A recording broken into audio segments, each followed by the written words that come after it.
अस्सलामुअलैकुम, नमस्ते.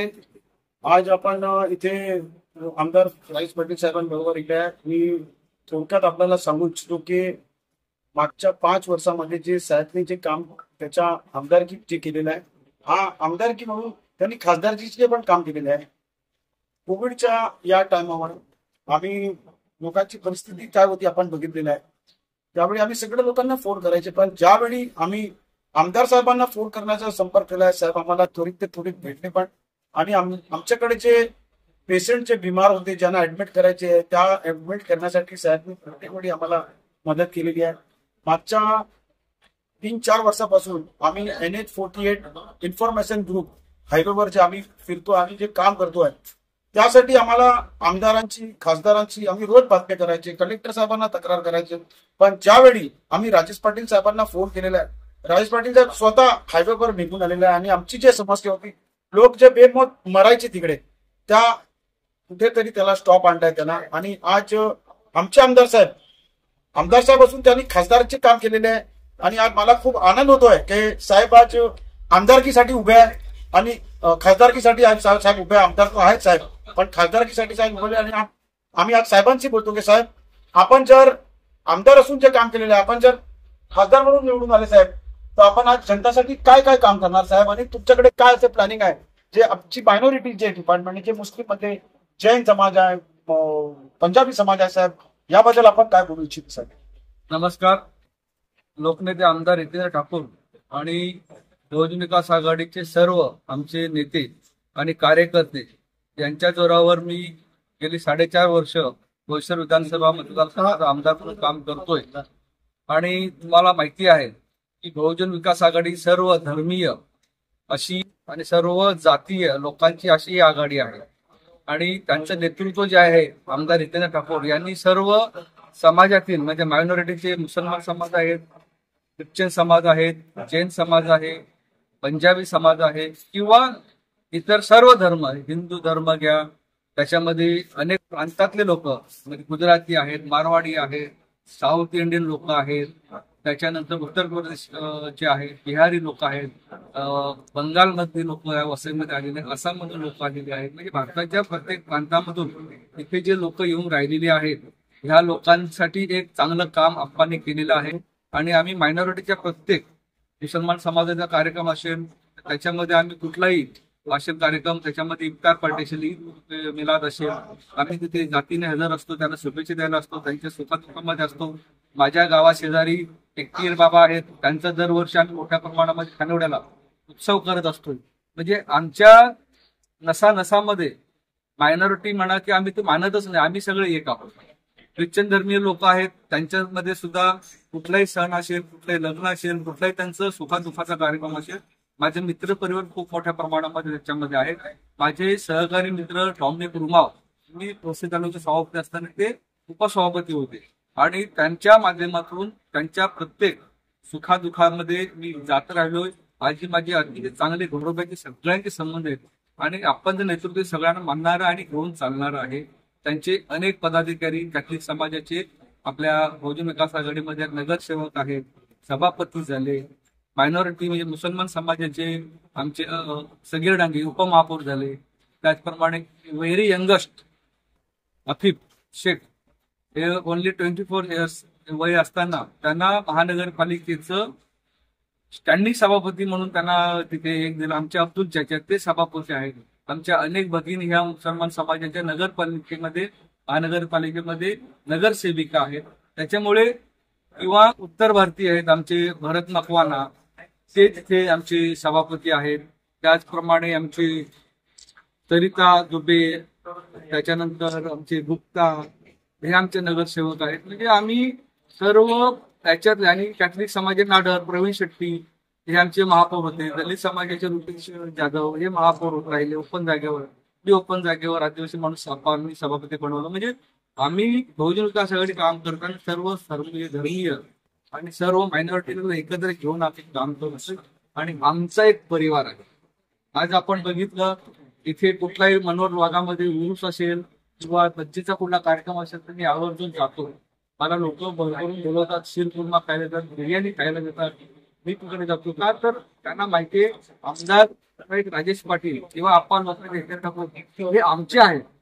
कुठली इफ्तार पार्टी असेल तर स्पेशली आम्हाला तिथे इन्व्हाइट केलं तर आम्ही गल्लीमध्ये जातो, गल्लीमध्ये जातो आणि त्याच्यामध्ये सामील होतो. मला वाटतं दरवर्षी आम्ही किमान 15 ते 20 इफ्तार पार्ट्यांना मनोर पासून ते बोईसर ते वसईमध्ये सगळीकडे फिरतो. म्हणजे आम्ही आहेत कोण वेगळे आहेत का?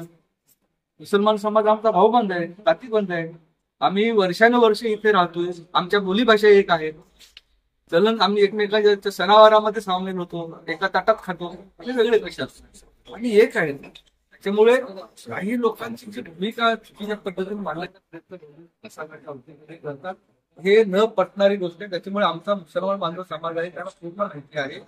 आज सगळे वसईमध्ये कब्रस्तानाचे विषय आपण, त्याच्यानंतर कॅथलिक समाजाचे काही दफनभूमीचे विषय ते आपण मोठे सोडवलेले आहेत. हे सर्व धर्मीय दफनभूमी ही आपण वसई सनसिटी येथे बनवली.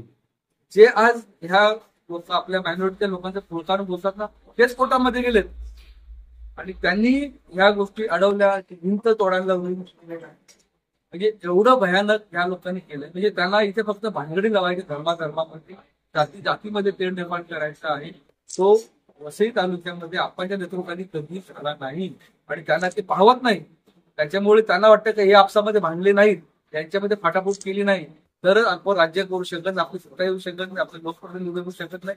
कारण वसईची महानगरपालिकेमध्ये 115 पैकी 109 नगरसेवक आहेत. सर्व धर्मीय सर्व जातीय लोक त्याच्यामध्ये एकत्र आहेत. मायनॉरिटीचे लोक आम्ही एकत्र आहोत, होऊ शक्य नाही. त्याच्यावर सोशल इंजिनिअरिंग जे आपण सांगतो हे आपण वसईमध्ये करून टाकले नाही. आम्ही पूर्णपणे सेक्युलर आहोत, आम्ही सेक्युलरच्या भूमिकेवर आजपर्यंत चालू. त्याच्यामुळे इथे राहणारा प्रत्येक समाजाचा माणूस ते घटक हा आपला आहे असं म्हणून आम्ही काम करतो. त्याच्यामुळे आमच्यामध्ये आपसी स्वरूप खूप छान आहे, सुंदर आहे आणि इथे असलेला प्रत्येक व्यक्ती प्रत्येक कुटुंब हे आमचं कुटुंब असावे मानतो. त्याच्यामुळे एक निश्चित विश्वास देतो की मायनॉरिटी मधले मुसलमान समाज असेल, जैन समाज असेल, त्याचप्रमाणे ख्रिश्चन समाज असेल किंवा इथे शीख समाज आहे, शीख समाजामध्ये गुरुद्वारा आमच्याकडे आहे, त्याच्यामध्ये आम्ही प्रार्थना देतो, त्याच्यामध्ये सहभागी होतो. त्याचे इथे लंगर असतात तिकडे आम्ही जातो. सगळे उत्सव आहेत त्या उत्सवामध्ये आम्ही सहभागी होत असतो. बाकी कोण होतं कोणी होत नाही. फक्त इलेक्शन आलं काहीतरी मुद्दे काढायचे आणि लोकांच्या बाकी मारायचे, लोकांची भडकवायची. एक सावध सांगतो की आप्पाचं नेतृत्व पूर्ण सेक्युलर आहे, सर्व समाजाला घेऊन चालणार आहे आणि लोकनेते आमदार नितीन राठोड सारखं सेक्युलर या पालघरमध्ये कोणीही मिळत नाही. आणि एवढा स्ट्रॉंग लिडर भले इथे आले त्यांना हरवण्यासाठी, केंद्रीय मंत्री आले, राज्याचे मंत्री आले, मुख्यमंत्री आले, उपमुख्यमंत्री आले, तरी सुद्धा आजपर्यंत स्थानिक जनतेने आप्पाला कधी सोडलेला नाही. म्हणजेच काय तर इथे असणारा जो विश्वास आप्पांवरचा हा किती दृढ आहे, ठाम आहे. सगळ्या मायनॉरिटी पासून सगळ्या आमचा आदिवासी समाज सुद्धा, मी त्या समाजामध्ये आहे. आमचे कितीतरी पदाधिकारी विष्णू कडो साहेब आहेत, ते जिल्हा परिषद उपसभापती समाज कल्याण सभापती होते. मनीषा निमकर मॅडम ते आमच्या पालघर जिल्हा परिषदेमध्ये समाज कल्याण सभापती. रमेश गोरकना हे आदिवासी समाज असून वसई विभाग महानगरपालिकेमध्ये सभापती आहेत. अशी किती उदाहरणं द्यायची.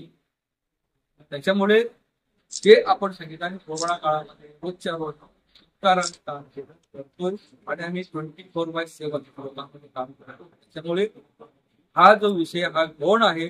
एक सांगतो लोकांना भूल थापाला बळी पडू नका आणि आपण एक संघ आहोत, एक संघ राहा. आपण जर चुकलो होते त्यांना तेच पाहिजे मग काहीतरी निकृष्ट निर्माण करण्याचा प्रयत्न करतील आणि भानगडी लावतील. त्याच्यामध्ये कुठल्याही प्रकारची दिशाभूलीला म्हणू नका. आणि काही आपलेच लोक आहेत चुकीच्या मार्गदर्शन करायला लागतात. त्यांना माझी विनंती आहे तर कृपा करून आपला समाज हा खूप गरीब आहे, शांत आहे. त्या शांत लोकांना एकत्र राहतात, त्यांना एकत्र राहू द्या आणि गुन्ह्यात राहू द्या. आपसामध्ये भानगडी लावून घेऊ नका. एवढंच मला सांगायचं. तर राजेश पाटील त्यांच्या म्हणण्याचा उद्देश फक्त एकच उद्देश आहे की एक सलोखा असला पाहिजे. हिंदू मुस्लिम जात धर्म हे वसईकरांनी कधीच केलेला नाही. मिळत मागचा इतिहास आहे का एकही दंगा सांगा किंवा उच्च नीच सांगा, प्रत्येक धर्मचे लोकांना घेऊन चालणारे असे एक आमदार आपल्याकडे आहे. या आमदार आपल्याकडे आज उभे आहे, त्यांची बहुजन विकास आघाडी उभी आहे आणि त्यांचं जे मेसेज लोकांना दिलेलं आहे त्यांनी हे एक सलोखाचा मेसेज आहे. आणि आपण बघू शकतात आमदार आहे स्वतः आणि खासदार कसा त्यांना निवडून आणायचा आहे ते आपल्या लोकांवर आहे. आपला मत आपल्याला कोणाला द्यायचं आहे ते आपण स्वतःनी आपली मर्जीने ते मत द्यायचं आहे, आपण ठरवायचं आहे ते मत आपण कोणाला द्यायचं। हमारे साथ में आज अनीश शेख साहब साथ में है हमारे, ये बहुजन विकास आघाड़ी के सचिव है और पूरे पालघर जिले के ये दौरा कर रहे हैं। आज वो अपने माध्यम से लोगों को क्या बोलना चाहते हैं। अनीश भाई, आप सचिव का पद पिछले इस आमदार के लिए तो खासदार साहब के लिए आप जो खड़े हो उसके आमदार के लिए आप किस लेवल पे काम कर रहे हो और आपके माध्यम से आप जनता को क्या मैसेज देना चाहोगे? आप जैसे सबको बताइए क्या बहुजन विकास आघाड़ी हमेशा से किसी भी जात पात के फेवर में नहीं रही है। उन्होंने सबको सब समाज को साथ में लेके चलने का काम किया है। जब राजेश पाटिल जी बोईसर के एमएलए आज है और एमपी लड़ने जा रहे हैं, तो जिस तरीके का काम डेवलपमेंट उन्होंने बोईसर में किया है पूरे पालघर जिला में उसी तरीके से डेवलपमेंट करेंगे बिना जात पात देखे हुए। और आपका हमारे हितेन ठाकुर जी के नेतृत्व में कभी भी किसी जात पात को उच्च नीच का दर्जा नहीं मिला, सबको समानता का दर्जा मिला है। तो मैं लोगों को यही अपील करूंगा कि आज तक जो पार्टियां हमेशा हिंदुत्ववादी पर लड़ती रही, हमेशा कौन ज्यादा कट्टर हिंदू है ये बताती रही, उनसे काम की उम्मीद करने से कोई फायदा नहीं होने वाला है। काम करने का या विकास की भाषा जो समझते हैं वो सिर्फ बहुजन विकास आघाड़ी है और बहुजन विकास आघाड़ी ही विकास कर सकती है। राजेश पाटिल जी चुन के आने वाले हैं, ये हमें पूरा विश्वास है। तो ज्यादा से ज्यादा वोटों से चुन के लाने में हमें सहयोग कीजिए। ये मेरी पूरी कम्युनिटी से और पूरे पालघर जिला के लोगों से मेरी विनती है। मुझे लगता है वो लोग भी समझदार है और वो लोग भी उनको सपोर्ट करेंगे। Thank you so much. Vasai Virar Palghar सारा जितेंद्र आपसाठी जमतोय र, वसई विरार पालघर